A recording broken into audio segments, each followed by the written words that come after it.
Okay. Caught the ball, turned around, took 2 steps backwards, and never lost speed. How fast do you have to be to not lose speed as you turn around and catch the ball? And gives the deuces. What's his 40 time running backwards? Like a 4.8? Yeah, I think 4.7. 10-0. Mahomes goes back to pass. Wait, who's that? Wait, there's a man right there to stop him. Give us something. Give us. Wait. Whoa! It's a grown man playing. Oh, my God. Tyreek Hill would have 203 yards in the first quarter. It's a video game. First quarter.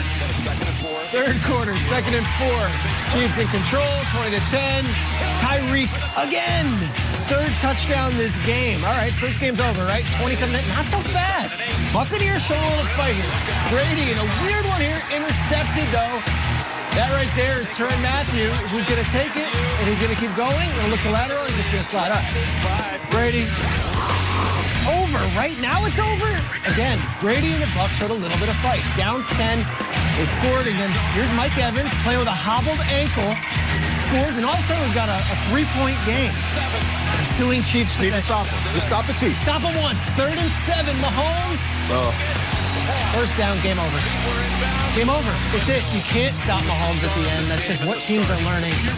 Gosh, if it wasn't for that one Raiders game, we'd be talking about 2 undefeated teams in the AFC right now. The Steelers and the Chiefs. Patrick Mahomes. 3-point victory, but it was all about you and Tyreek early. What did you have to say after the win? That's a really good football team with a lot of talented players. And so we played well enough to win. I still think there was times offensively we could have been better in the second half and in the red zone we talked about, and then defensively they're going to want to try to continue to get better and better each and every week. And that's a great thing about football and the NFL is you build and try to execute and be the best at the end of the season.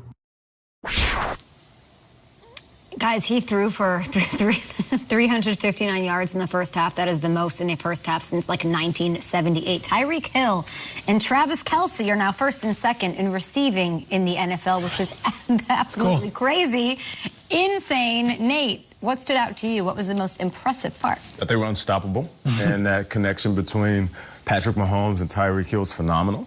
And let me mention this. Carlton Davis, he might have had a long day, but a few of those throws, he was in perfect coverage as a DB. So, Carlton, hold your head up. Your coach didn't put you in a good position. A couple of times he had you one-on-one with the fastest dude in the world, and he might be the fastest guy in the world. And that's what stood out to me, is that Carlton Davis could be in perfect coverage. Patrick Mahomes can throw the perfect ball, and he's throwing it to the fastest receiver. So even if you think you're in a good situation, even if you think you have a decent game plan, they're going to quick strike you, and it's a wrap from there.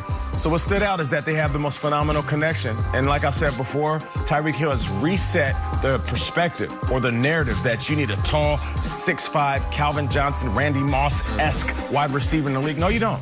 You just need a guy that's fast and willing to go up and make every ball that's thrown to him. There's a new calling card that says a receiver is dominating on a day, and it's not a meme or a GIF or a Nance and Romo. If you see the word flipper trending when a wide receiver is going off, that means they're going ballistic, because that means that Flipper Anderson's record for single game receiving. I've seen it a bunch. It happened with Julio when he had 300 yards, and it was just see Flipper over on the trending top. It says Flipper had 336 yards in 1989, and nobody could catch him. It's like no one can catch Tyreek and no one can catch Flipper Anderson. You think 200 yards in the first quarter, this is the day. This is going to be an historic day where somebody finally, and ironically, Tyreek is flipping into the end zone. I mean, it would have been absolutely perfect, and then no one could catch him. It's one of those records that I respect, and he did it against the Saints in 1989.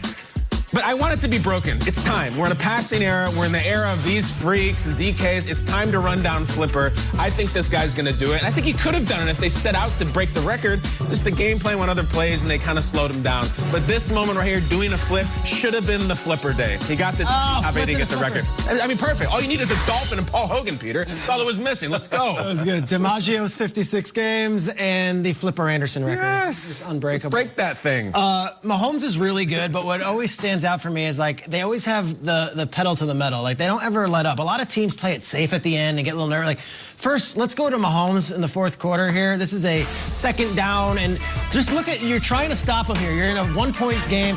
No, this is a deep pass to Tyreek. But if we go to the Mahomes... Oh, the end, yeah. The end. Yeah. Yeah. These are fun to watch, though, again, Peter. Yeah, it's good. This is must-see. Yeah, this is good. Look, fake lateral. Fake lateral was awesome. I liked that. Mahomes stuff is great, but when you talk about the end, again, 3rd and 8 here. Okay, here's we go. 2nd and 9. This is it. Now, everyone else is like, all right, run the ball. There's a minute left to go. Like, just put a knee on it. Mahomes says 3rd and 7, and Andy Reid's like, throw it, Patrick. Game. End the game. There's no conservative play calling. It's like, let's just put this game on ice. That's risky. And they put all the trust and all the faith in Mahomes' arm, when a lot of coaches would be like, all right, let's do the math here. We've got a minute left, and if we take a knee, and then if we hand off, we could punt. Mahomes, throw the ball. Risk the incomplete. Stop the clock. I don't care. Mahomes, just throw it. I love that faith that Reid has in him, and that's what makes him so hard to beat, because there is the 100% confidence that no matter what, the other team's not going to get the ball if the ball's in Mahomes' hands. I was watching this game. I've watched it in the past couple of weeks. It's must-see TV. We all know that. We sit there, and I find myself saying, just give him the Super Bowl trophy. Like this, there's so much going on. But I ask you, Peter, because you just made a point that I sort of don't feel when I'm watching them. Why are they letting teams like the Bucs hang around?